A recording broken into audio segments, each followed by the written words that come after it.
Welcome to Origin Stories. I'm RD. I'm Parrot. We're telling stories behind the digital art revolution Each week we interview top artists. and live stream with the community. Let's go. Today is tomorrow's origin story. J-Ram, welcome to Origin Stories. Yeah, let's go. We're Been here. waiting. Yeah, made it full circle. You guys brought me into the NFT space, and now I'm here. This is awesome. It couldn't have worked out any other way. Even since those early moments of you coming into the NFT space, I feel like it was apparent early on how much you wanted to bring to the general community, you know, to the general NFT space. Like, I don't know, man, you have a light about you. You have a very clear intelligence about you. And obviously the art is there as well. So I look at that as a triptych that cannot be denied. Oh, thank you so much. That's a lot of compliments, and I'm trying not to deflect. Don't deflect. That's deflecting is my job, man. I want you to just soak it in, and you know, we don't have to even unpack it. We can steamroll through. And I also like that in relatively recent history, you've been getting on the mic and letting us into that world. And I think giving some clues out to deconstruct. I remember one of those. I had started to do it and then realized I was way late and got super disappointed. Right. Yeah, I've been trying to get on mic more and like trying to communicate more, because I'm realizing more and more that connecting directly with collectors is really where it's at. Like, especially if you're a one-on-one artist and you want, like, the best way for collectors to connect with you is through you and the art, not just the art. Like, a lot of the biggest artists in the space, they're great on video. Like, Fuocious comes to mind. It's like he's so infectious about his love for art that makes you want to like his art more, right? Like, there's that double layered connection. So I think that is one strategy that works for some artists. Some artists obviously just prefer just putting out the art, but I think for me personally, I really like talking to people. So I'm trying to do more of that, but it is a specific skill to like communicate to a camera instead of, you know, talking directly to someone. So there's a learning curve there, but yeah, I'm trying to get more on the mic. Yeah. Well, I'd say you're nailing it, and not in the cheesy sense of like recently it's all the rage is storytelling NFTs, but you know, I think it is what it is, and people are going to talk about it now. But I think the truth of the matter is since the very beginning, it's like, why did NFT origin stories start? Because I, at that point, as a collector and soon to be founder, was extremely interested in knowing more, because there was no information out there. And when I always go back to some of the first Nifty Gateway drops, because that's really where I came into the space. In 2020, my eyes were on Nifty Gateway first. And, you know, finding out Philip Hotus is releasing on Nifty Gateway. It's like, well, who's Philip Hotus? You know, right. Where would you go for that information? And it was the only way to do it was to go and literally search who is Philip Hotus. And let's say you saw a piece of art that you liked at first glance or loved at first glance. Where'd this come from?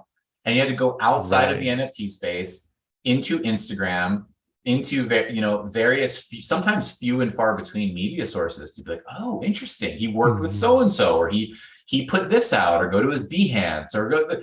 That was the only way to do it then. And story dominated, where I think the people who were the best storytellers about themselves and who were not necessarily always, it wasn't always about getting on mic or on video or in written word, but just those who were able to do something in the way of telling the story behind themselves and their art. I think you saw some of those people take off. Yeah, and I think also like Origin Stories has the advantage of that you actually get to see the quirkiness of each person instead of just the story that they want to tell, you know?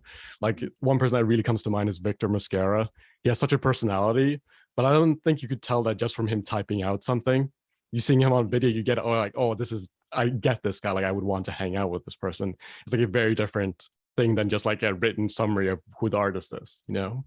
That's so funny you mentioned Victor. I think Victor Mascara is the class. By the way, much love for Victor Mascara. Great human being as well as artist, obviously. I think there's one of the greatest gaps, greatest disparities between if you looked at his art, nothing else. If you just looked at his artwork and you tracked his history and sat with it, and you had the thought to yourself of like, what would Victor Mascara be like in person? Yes. I would not come up with that. I would not come up with that. And both are great, to be clear. It's not like it was a disappointment or an excitement. It was like, no, you are who you are. And his artwork gives off this meditative spirit, Mhm. this again, like spirituality, Zen, and Victor is so fun. He's Right. so fun, so bubbly, Mhm. great sense of humor, like all of these things. So I love that you brought Yeah. up that example.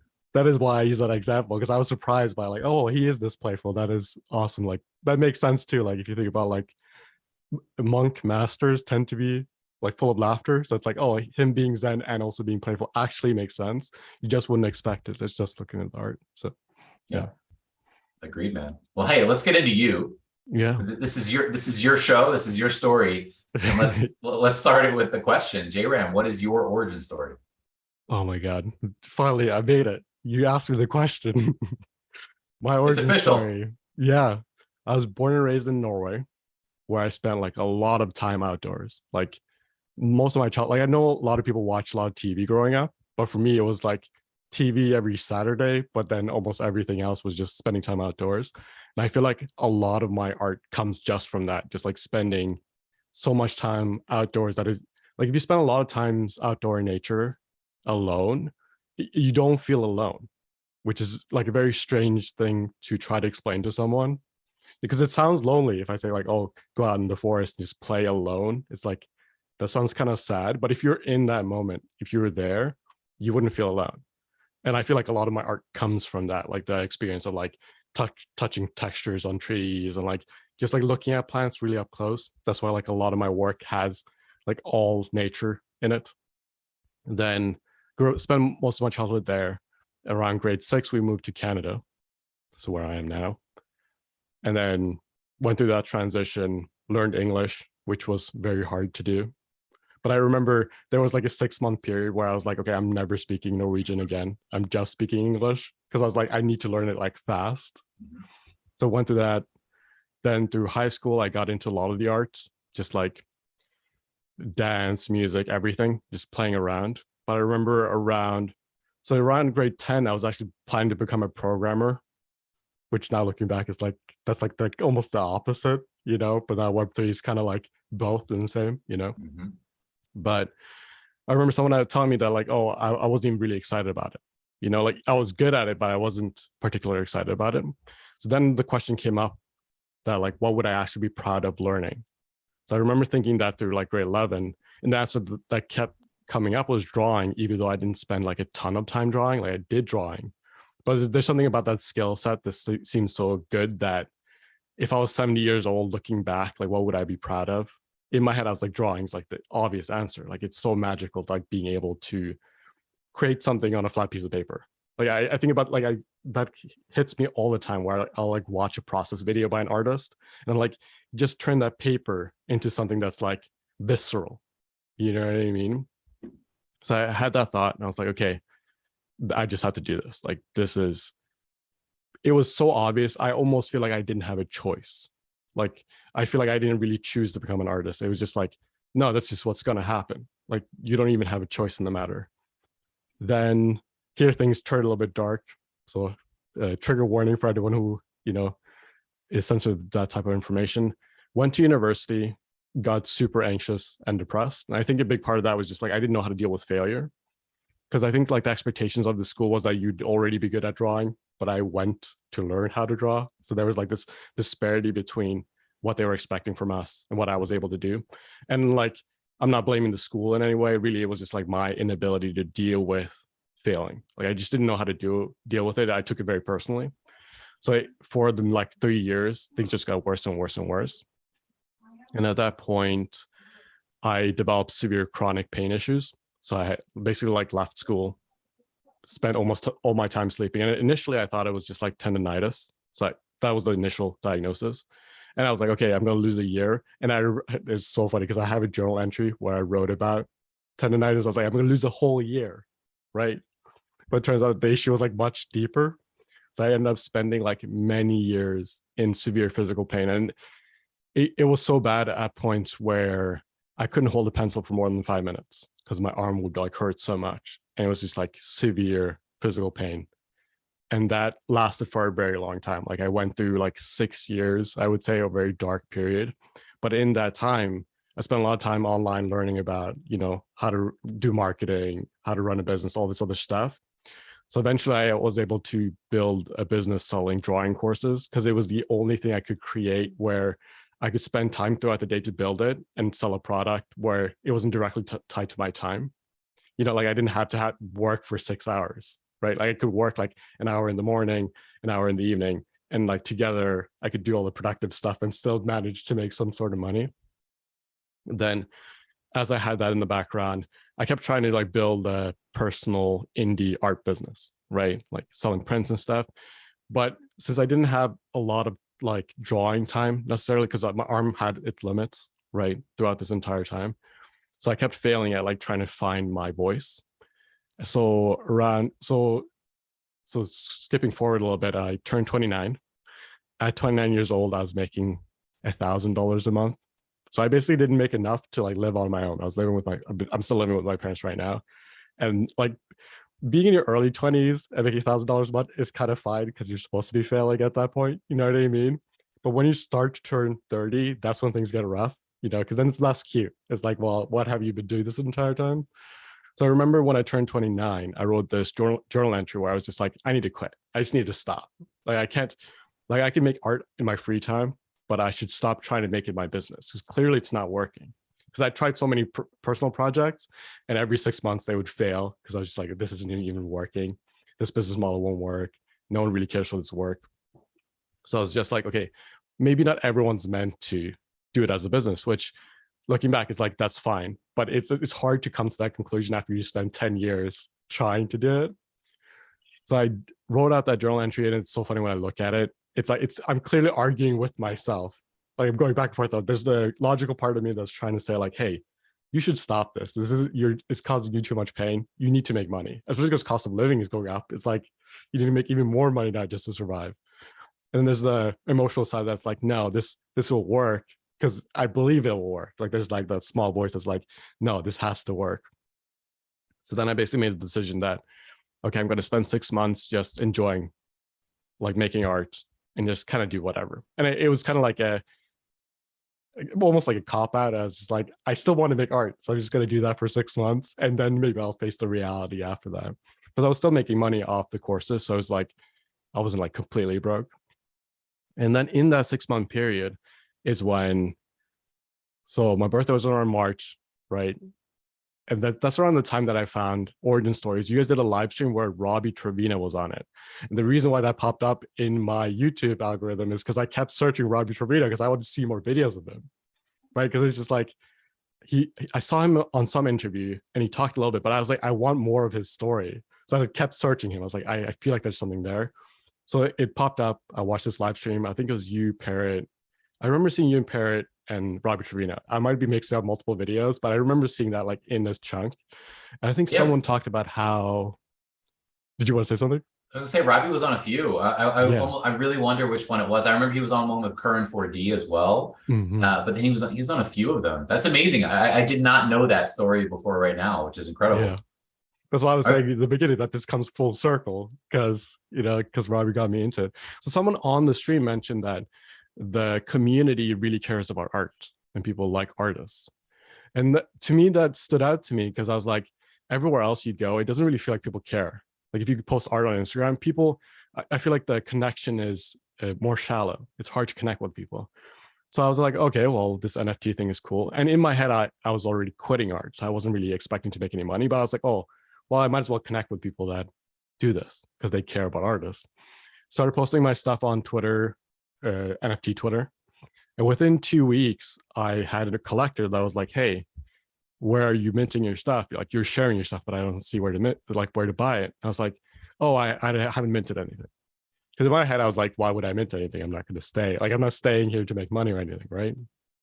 And then he was like, okay, just give me a second. He gave me a foundation invite.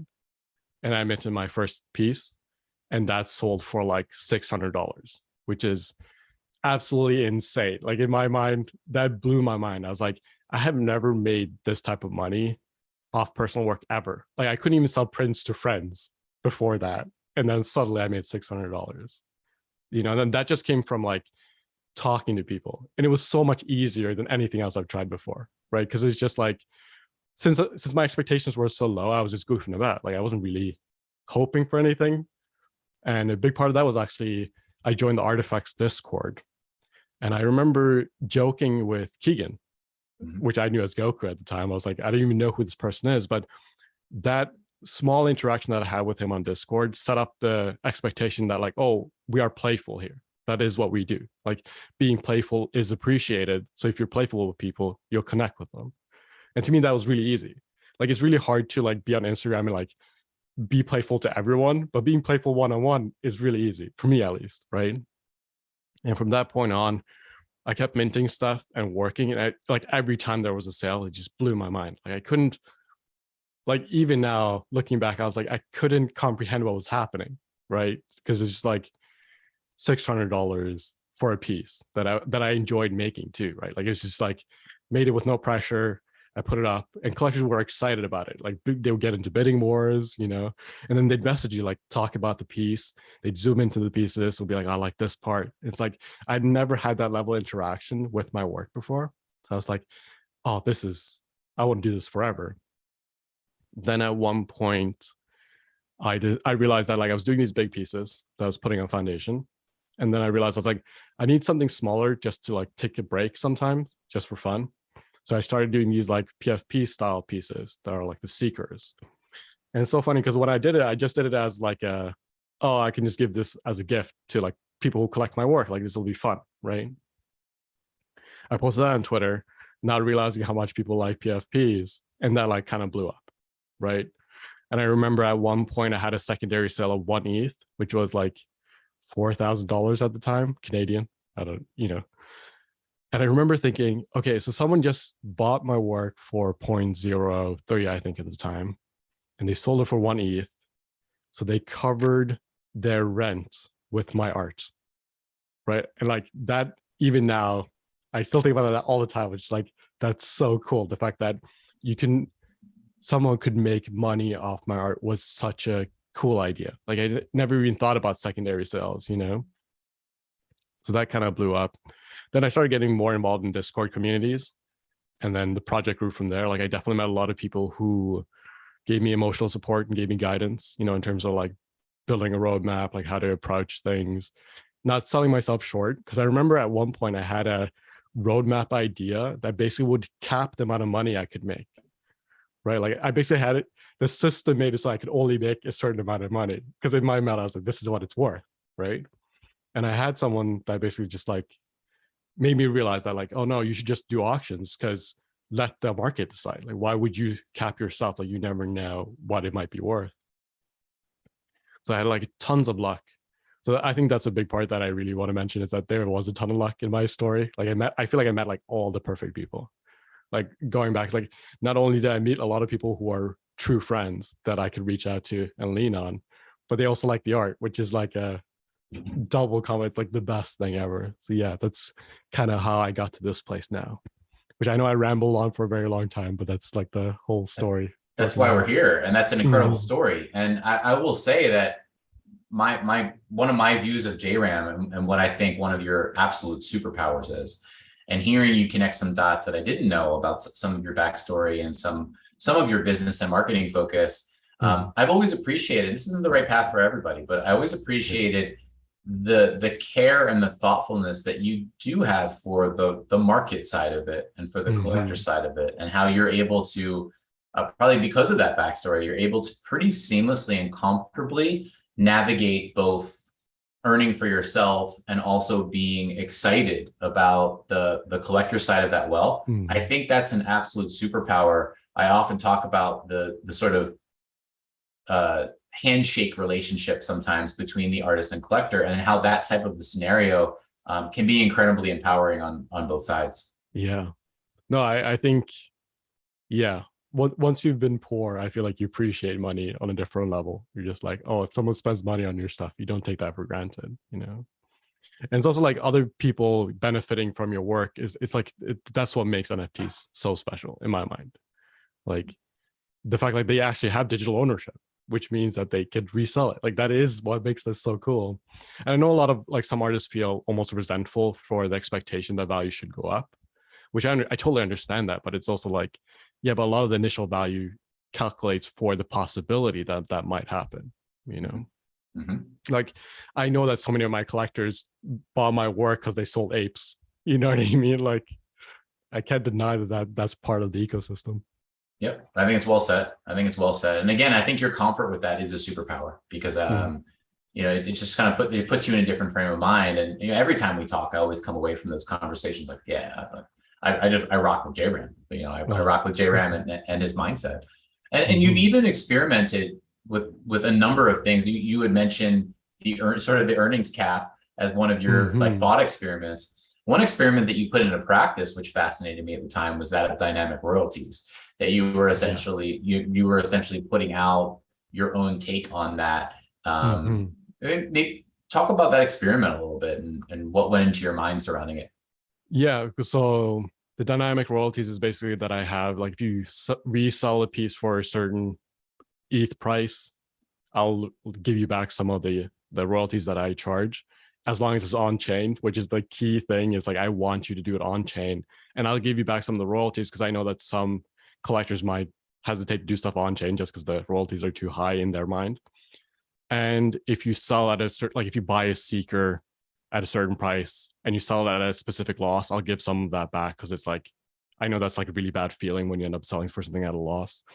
A big part of that is just, in my mind, it's like, if you're selling, if your secondary market is selling for, let's say, 100 ETH, you could do auctions and make back all the money you'd make in royalties easy. And collectors would feel really good the fact that you're understanding of the fact that, hey, 2.5% on 100 ETH is still 2.5 ETH. Like, that's a lot. That's a lot of money, right? So in my mind, I was like, oh, after talking to a lot of collectors, I realized, like, oh, I feel like a lot of people end up doing trades just because they want to avoid royalties. You know, you see 101 art being traded for apes, and it's like, well, would you do that in ETH if there was no royalties or if there were less? You know, and I understand that and I just understand that that's how the market works, right? Like, I'm trying to be realistic about how collectors feel instead of trying to be overly optimistic. And it's also opt in, which means that collectors who are happy to pay the 10% will just pay the 10%. Like, Mhm. there are many collectors who like that part of it. That's like, well, some collectors feel like that's their favorite part of it, is the fact that they get to send some more money back to the artist. So that's kind of why I added that. And it's like, you know, that might change in the future. Like, I'm obviously just experimenting and trying to figure out what matters in the space, because the space is very niche. Like, 101 art collectors they aren't that common, you know. They're probably like, what, maybe 1,000 of them. And even within the 1,000, it's like the ones that are really serious about just holding are probably even fewer, right? So yeah, and I think one thing that really stood out to me when I did that is that I got a lot of collectors messaging me excited about the fact that I was listening to what they were saying. Because I had conversations with collectors and they weren't expecting anything to happen. But the fact that I did something about what they said made them feel seen, right? So even if they didn't take advantage of the system that I built, the fact that they knew that, oh, I could come to him and tell him something about how I'm feeling about the space, and he'll try to figure out how he can implement that in his project, that's a good sign. So that's why, like, communicating directly with collectors really matters, because a lot of those collectors would not say that publicly. Like, a lot of those collectors would not be like, hey, I think 10% is a lot when I'm selling something for 50 ETH. Because then they get barraged by people who are like purists who will say, no, no, that money wouldn't exist unless the artist existed. But in my mind, I'm like, but the collector also took on a certain amount of risk. You know, Mhm. they also bought it, right? So it's like, yes, the art wouldn't exist. The value is the artist making it. But what helps the value retain in the market is also the collector buying it. So it's like a give and take. So that's one experiment. I have no idea how this will go, but yeah, that was one approach, one test. Just ready to fail at it, but it's fun. Yeah, I think it's just a good example of your open-mindedness and Mm, your approach to this in general. But I think a good place to go from here. Sometimes I'll go chronological. In mm, your case, JRAM, I mean, you have layers to your artwork. You have collections that have interactive elements with one another. I think, mhm, let me phrase the question different than chronologically to you. Describe your universe and start us where, so you alluded to your PFP style Seekers collection mhm, and some of the inception of that. But if we were to pull back a step further, obviously Seekers are a part of the story. but Yeah, how would you hold someone's hand through the entirety of your artwork in the NFT space? right. So the roadmap is heavily influenced by Ghost by GY. So he has like interactions between pieces. I'm just going to make sure I give him credit for that because I definitely took inspiration from him. Credits on the website as well because I wanted to make sure because he's a friend of mine. So I was like, I need to make sure that people understand. Like I know it's similar, right? So the way the project works is that seekers are basically these young souls, right? That are, even though they have courage and hope, they don't have direction. So they need guidance. And the way they get guidance is either by finding a mentor who is a step higher, which is a guardian. If they get mentored by a guardian, which is a piece that you buy at auction, you can combine that with a seeker, and the seeker evolves into a higher being. So the idea is that life presents you with lessons. And if you take on those lessons, you grow and you evolve, right? And then at each stage of evolution, there's a different level of teacher, right? You can't jump up multiple levels of teacher. You can't take a seeker and bring it to like a goddess and have that evolve that way, because that's not how life works, right? You need to take things one step at a time. So each stage of spiritual evolution, there's a specific mentor that goes with a specific student, right? So at the first level, you have a seeker taught by a guardian and turns into a monk. And then you can take that monk, and that same monk can go and evolve under a spirit. And how this works out visually is that now, let's say a collector collects a guardian and they have a seeker. Now they've chosen the two to pair, and I make a third piece that evolves, that takes on elements from the two into the evolution. That way, there's an interaction between what the collector picks and how the project turns out, which means that all the characters in the project are half mine original pieces and half of them are collector influence pieces. And something that I'm experimenting with now is that I'm trying to have a deeper conversation with the collector, because I want that to I want the piece to reflect the soul of the collector. So I'll be like, how would your loved ones describe you? And I'll ask them that. I'll be like, hey, what are some words that I could like use to like create this character?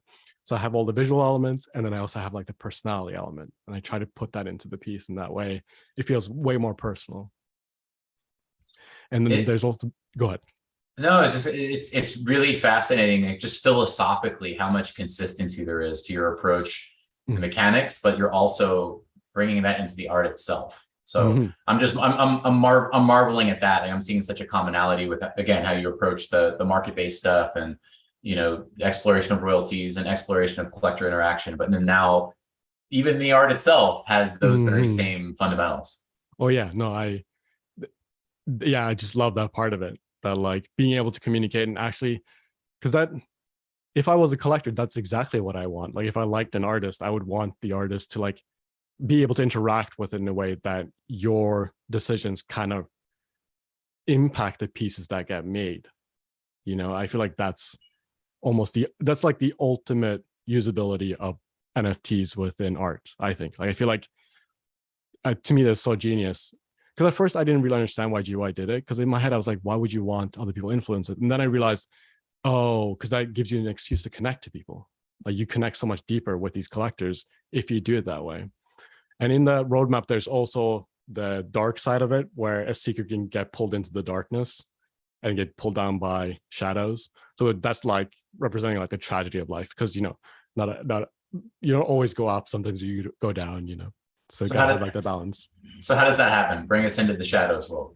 So the shadows, you basically, they go for an auction. The shadow pulls the seeker into the darkness, and then that evolves into a fallen. So it's like a fallen soul. So then the custom piece gets made that way. And I've been asking the same question, where it's like, what's a dark experience that you've had? And obviously, like I like collectors, like they don't want to answer that question. They don't have to. But I recently had a collector who was very open and just talked about some very dark things, and it made the piece way better.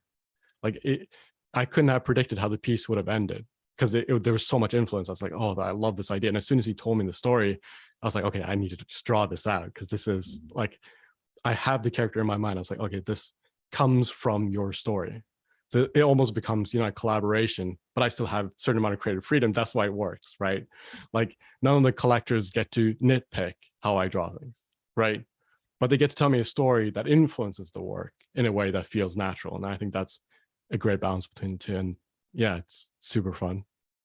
So frame us up. Where are you in this process now with seekers out, and then with these auctions? Now you have this sort of light side and the dark side, and this Mhm. interactivity with the collector. But where are you in that overarching process, and what can people expect next? Or is there like an auction coming up? Will these continue indefinitely? Will they continue to Yeah. a certain point? So the way the roadmap is developed is that it'll be continuous, and there'll be guardians that keep coming out and shadows that keep coming out until whatever end of the project. But it'll probably go on for a while. It's like I structured it in a way for me to do it for a lifetime if people allow me to. Basically, if I can afford to do it. And right now, all the seekers aren't out, so I still have like a private batch of I think there's like 10 left, which means that I give out one free every time someone wins an auction, so that they don't have to go on the secondary market to buy one just yet, right? Once the batch runs out, then that'll be the only way. But so where I am in the project is that the guardians, the project is really complicated. I'm just gonna say that right now. Like there's so many layers to it, and when I think about it, it doesn't sound complicated. But as soon as I try to explain it, I'm like, oh no, I've just adjusted to the fact that there are these different layers. So within the project, there are 12 different houses. They represent like 12 different factions, and what that tries to capture is like 12 different energies. And each of the 12 has like a specific like element and type. So like the obvious ones like fire. There's two different water houses. One is like octopus based and one that's like jellyfish based. So they have like their own visual elements. That way you can think about like what reflects your personality. What type of guardian would you want? Like if you were if you were going to be taught by a mentor, what element would you want them to be? Right? Like maybe would want an earthy teacher. So you'd want someone from that house. Right? So every 12 is like considered a chapter. So I do 12 guardians from each of the 12 houses, and then the chapter starts over. So there's another 12. So this it just keeps going. And so far we've done, so that the first level of evolution is the guardians, and then you have the spirits. And we've only done a few spirits. And then there's angels on top of that, which we haven't gotten to. So we're still like very early on because everything's one-on-one art, right? So everything gets handmade. There's a lot of communication, right? So it takes a little bit of time. But that's kind of like the world building, like these characters. And then we haven't gotten to this, but we'll get there eventually, is that there's also the physical realm, right? So this is like all the art that I made so far is just the spiritual stuff, the souls, but the souls have to belong to specific characters, right? Because they represent souls. So they have their physical companions, which I'm hoping to like maybe 2-3 years from now get to like the physical realm of stuff. But I'm trying not to rush it, because it's like because to me it's like this is a lifetime project. I don't need to rush it, right? Like if I went through all of it, then there'd be less to be excited about, Mm-hmm. So I'm trying to take my time, let the art evolve. And that's kind of like if anyone's listening to this and they're interested in the project, go on the website and look at the art. Like I think it's a little bit easier to understand when you look at it visually. Like me trying to explain how I combine elements sounds weird, but if you see it, you'll be like, oh, I understand how this works. And website jram.xyz. Yeah. And JEYRAM.xyz. Yes. Just want to make sure if anyone's listening and wants to go right there. Mm-hmm. But yeah, I mean, it's both. Well, I would say this: it's both easy to understand when you talk about the top layer, and then somewhat difficult to understand when you get into the details. But I like that, because what that says to me is it's something that people can get involved in with a clear visual of the top layer. But then they only go further if they sort of want to and desire sifting through some of the stuff below that. So intriguing at a couple different levels. Right. And it's also like if a collector just wants to collect a guardian and not be involved in the roadmap, they could also always do that, right? Like there's no problem with that. It's complex because that's the only way it'll be fun, right? Like if you think about your favorite video games, they're probably kind of complex, if you try to explain them verbally. But yeah. A lot of gamification. Yeah. I still remember when you released Seekers, proud owner of a Seeker. Mm-hmm. Yeah. Oh my God. Yeah. That was so mind-blowing. Like my entire experience with NFTs has just been mind-blowing experience after mind-blowing experience. Cause I was like, oh, not that many people are gonna be interested in this. I put out like the images of each of the seekers in like a GIF format on Twitter. And that was like the most engagement I got. And people were like super excited. I was getting like DMs like crazy. And I was like, what's happening? Like, I don't understand. Why are people so excited? Because at the time I didn't really have the context of how PFP art was so different. Like that was like a different community almost from the one-on-one art space. And then I was selling them for 0.03. at the time. I remember Collector being like, dude, you got to charge more for this. Like, why are you charging so little? And I was like, oh, you mean like 0.06? And in my head, I was like, that's a lot. That's a lot Yeah. more. And he's like, oh, that's like good start. So that's why I ended up charging. But yeah, that was yeah, it's so funny looking back how many times I took a risk messaging, reaching out to someone who I admired and they were actually interested. Like that's what really, there was like this emotional growth that happened for me where because I had failed for so long, my expectations of how people would treat me was very low. You know, I was like, especially in terms of art, I was like, oh, no one's going to like this. But then seeing people be really excited and be very positive about what I was making, that like really changed my perspective. And that helped a lot because I was like, oh, people are excited about this. Made it so much more exciting to make the work, right? That's why like the interaction with the collectors became so pivotal because I was like, oh, I like this. Like this communication about the work is actually makes the project so much more alive than just me making it. So yeah, you buying a secret was a big deal for me, you and Parrot, because I was like, oh, you guys got me into this space and now you own a piece of my work. Like that was like a perfect moment for me. I still remember that like so vividly. You know, when you were putting those out too, I mean, there aren't that many examples of high effort, small batch, artist led, you know, like limited PFP runs. There aren't that many Right. examples. Like when I go into my mind to talk about, by the way, by small batch, I'm talking about anywhere from, you know, 25 to 200, but just like something that's incredibly limited in nature. And you know, there's Lorona, and there, you know, some of the examples, there's Baca. Some of the examples I've been talking about recently are yourself, Lath with experiences, but I always find that they're standouts. Like they really are standouts when they are truly high effort and in tune with the creator. You know, that they're not forced. That this is an idea that was, I don't know, just an idea that goes hand in hand with you, with your history, with the future of this project, and that you're walking it forward, not necessarily in a 10K, you know, edition. Not that there's anything wrong with that, but not in that context. But you're like, no, I'm going to keep it very, very small batch, and this is what it is. And then now I'm going to create these other things that tie into it. I'm always fascinated by that. Yeah, no, even though I had a lot of success with it, I definitely wouldn't say I was the first. There's a lot of artists who paved the path ahead. Like Ghost is one that comes to mind for me because it's like that project is really like PFP meets 101 art, like just in the middle, like perfectly in the middle. And that's a big, like when I was saying a community that really embraced me, that's the community that comes to mind a lot, like Artifacts and Ghost. Like Ghost co-founder is actually one of the people who supported me a lot, like emotionally, because I would always go to her and talk to her about like roadmap and stuff, and she's very good at that stuff. So her support really helped with that. So it's like, yes, I appreciate all the compliments, but a lot of it does come from just like communicating with different people who have more experience, you know? Like even talking to Robbie Trevino, he messaged me once and I was like, oh, I'm going to take advantage of this. I'm going to talk to him. I got to ask him questions, you know? So yeah, I appreciate the compliments. I just want to make sure I give credit to all the people that come before, because I do think, because I feel like this space is so new that you end up just building on top of what other people have built, right? Like even if you come up with a new idea, it's probably going to be an iteration of something that someone else did that you might not like fully realize that. And I think that's what makes this so magical, is that we are here early, which I know is such a cliche, but the fact that we're early means that when you innovate on something, you try something new, that can really like blow up to be this whole new space. Like it could become a subgenre, you know? Like you think about glitch art, it's like, who knew that was a genre before NFTs?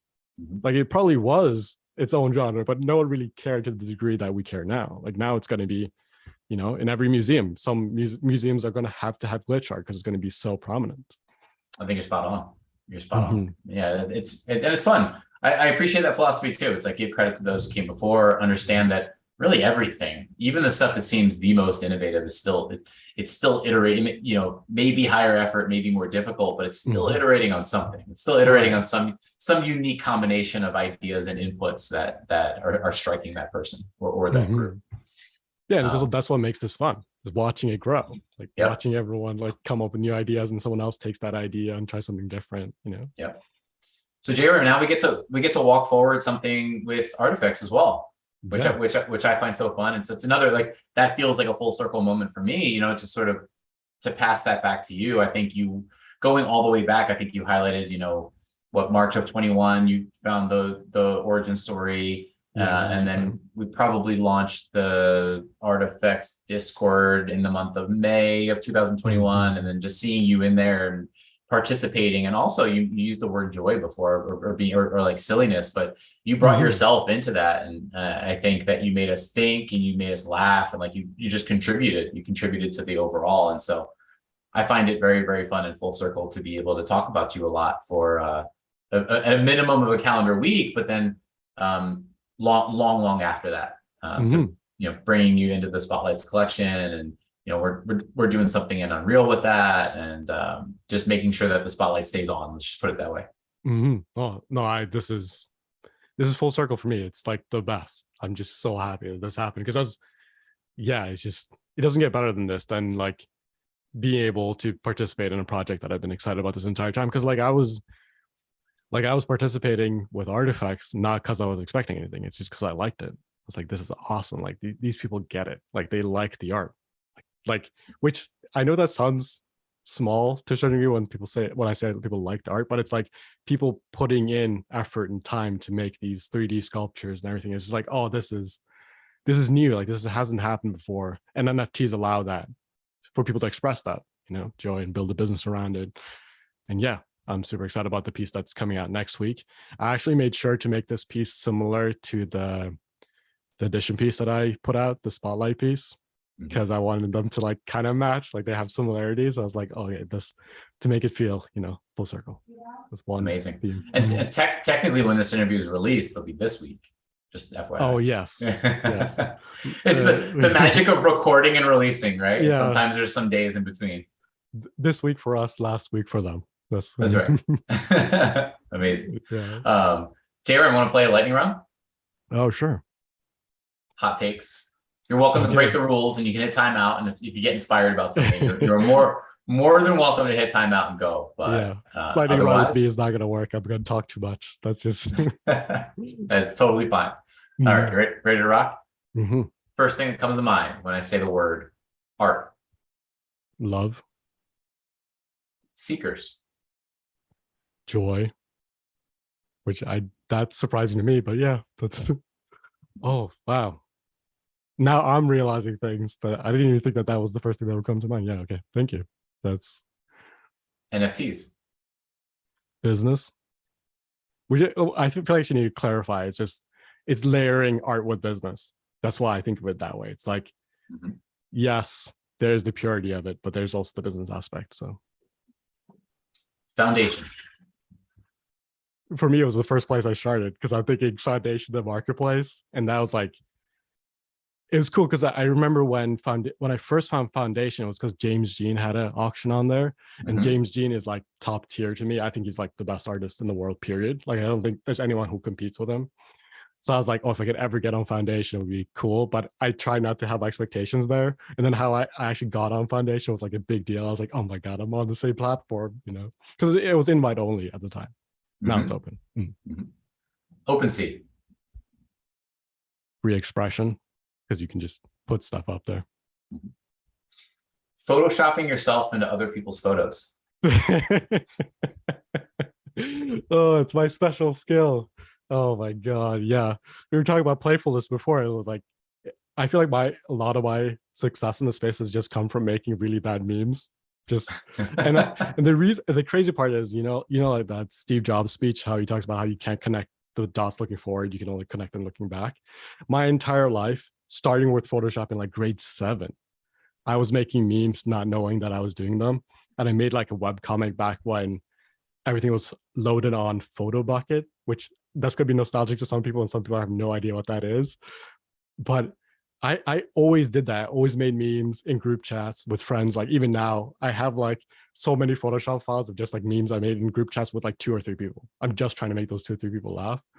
So then coming to Discord and realizing that people just do this for fun. Like this is like normal. It's pretty normal on Discord if you find communities where people just like make fun of each other. So yeah, that's for anyone who doesn't know, I do that a lot. So it's one of my favorite JRAM pastimes, just to be clear. And has made me laugh a number of times, sometimes out loud. That is it's one of my favorite things about this space is how much people love memes. It just makes memes about anyone. Yeah. First thing that comes to mind when I say the last NFT related artwork that made your jaw drop. Last NFT. Hmm. Ooh. I'm gonna need to take a second here, try to think. That's like all right. which. I don't know if it's been released as NFTs, but like anything that Victor Mascara puts out blows my mind. The one thing, like I know this is old, but he did these ink pieces, I think like a couple of years ago, that I keep going back to. Like these Mhm. ink drawings, and I'm just like, how, like the composition is so good, the black and white, and it's just like, and he does them on paper too, which is even cooler, you know, like when someone does it, because you can't, like if you're inking something on paper, you screw up, it's screwed up. Mhm. Like there's very little going back. And that's like the first thing that comes to mind. I don't know if he's released them as NFTs, probably not, but I'm a huge sim for his work. So that's something I go back to a lot. Nice. That makes two of us. Mhm. How about someone you think deserves some more attention out there? Someone that's on your mind relatively recently, but you just think should be, you know, a lot more recognized than they are currently. A lot more recognized than they are currently. This is the type of question where right after we stop recording, I'm gonna have like You're in gonna think front of of me, I was 5 like, names. yeah, exactly. Um, hmm. I feel like, how do I say this? GUI of Ghost, I feel like he's gotten a lot of recognition in terms of he has a strong community around him, and he's made a lot of money. Like you said, very strong financial success. I'm just surprised that he's not more included in the 101 art space. It almost feels like because he kind of does PFPs, it almost separates him a little bit.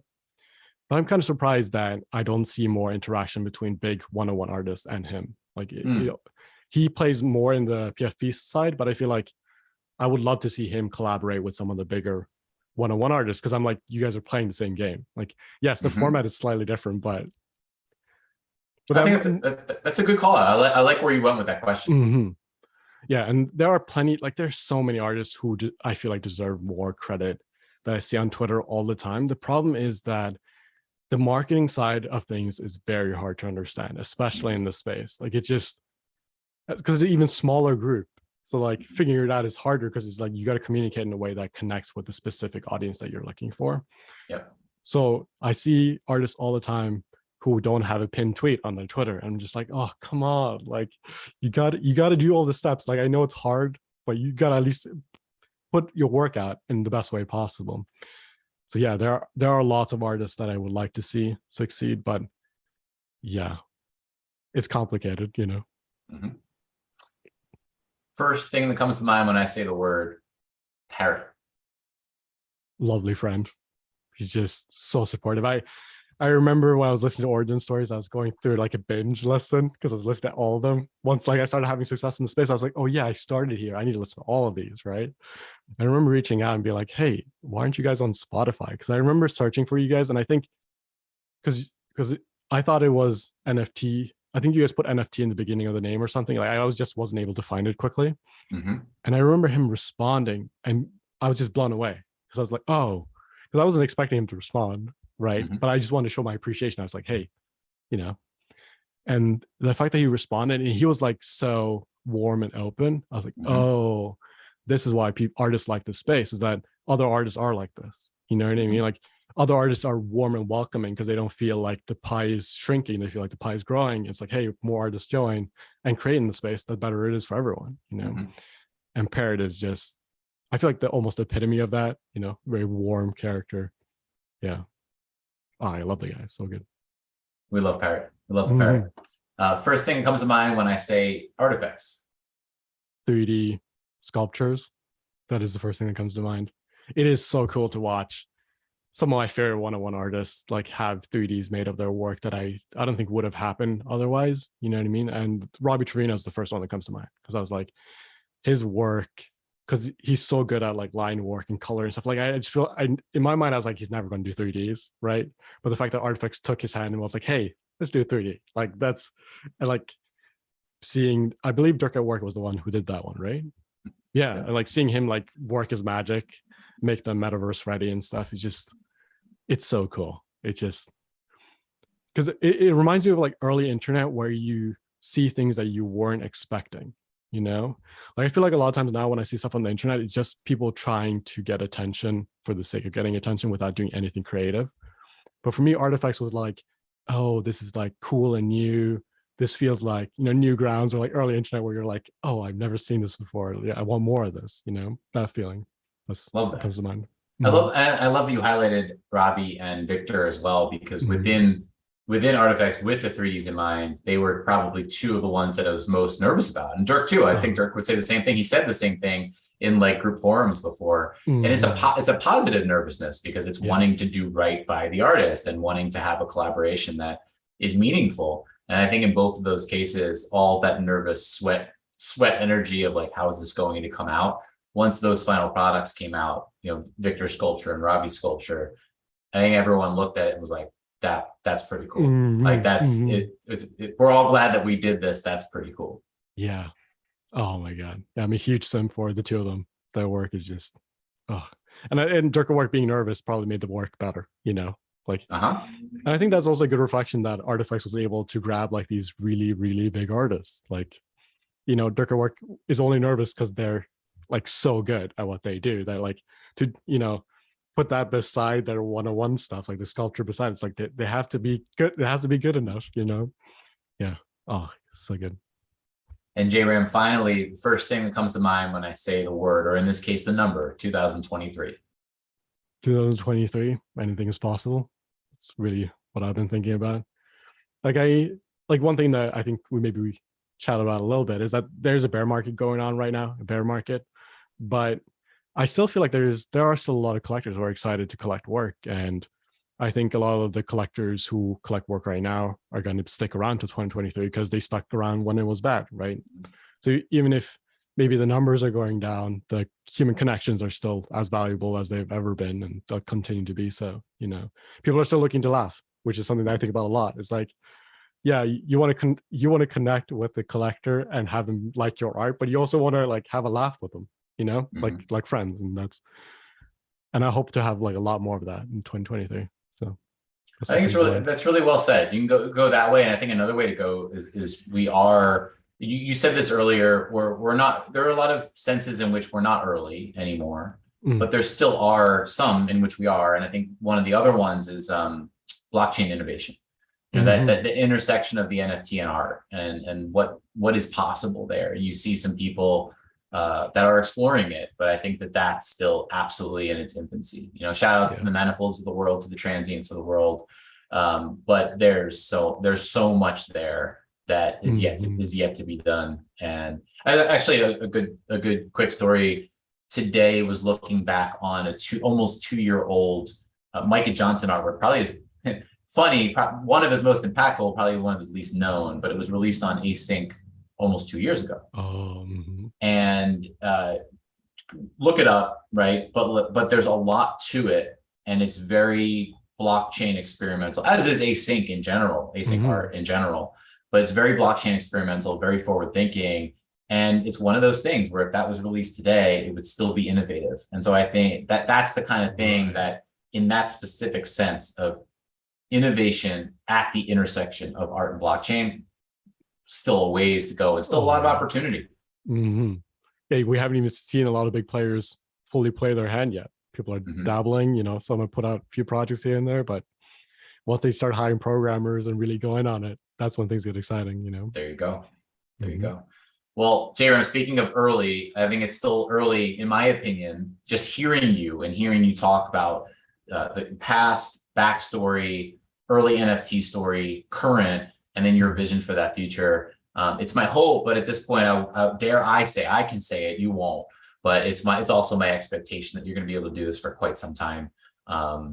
Play the forever game. I think, you know, I could just sit here and say, I think you're thinking about things in a way that resonates with me, period. On multiple fronts, and that front being time scale of just that you saying, hey, I'm not here to rush this. I'm having fun with my collectors on the art side, on the business and mechanics side, at their intersection. And I think it's one of those things where, years and years to come, I'm going to be keeping eyes out for what you're doing. Oh, thank you so much. That means a lot coming from you. I really appreciate it because you've been here since like very early. So that means a lot. Thank you. Yet Of again, I'm trying course. not to deflect. So Yeah, but just to take a page out of your book, you saying that to me, speaking of standing on shoulders of giants, I would turn around and Mhm. say, you know, far from the earliest ones. And so there's a lot of people that I can Right. give credit for coming before, for inspiring forward. And hey, Mhm. let's all ideate and iterate together. Right. Just the beginning. Yeah, just the beginning. Mhm. All right, speaking of just the beginning, this has been great. Loved having you, and can't wait to do it again. Yeah. Maybe a year or two down the line. Yeah. Thank you so much. Yeah, I love this. This is super fun. Appreciate it. All right, my friend. Talk to you soon. Thank you.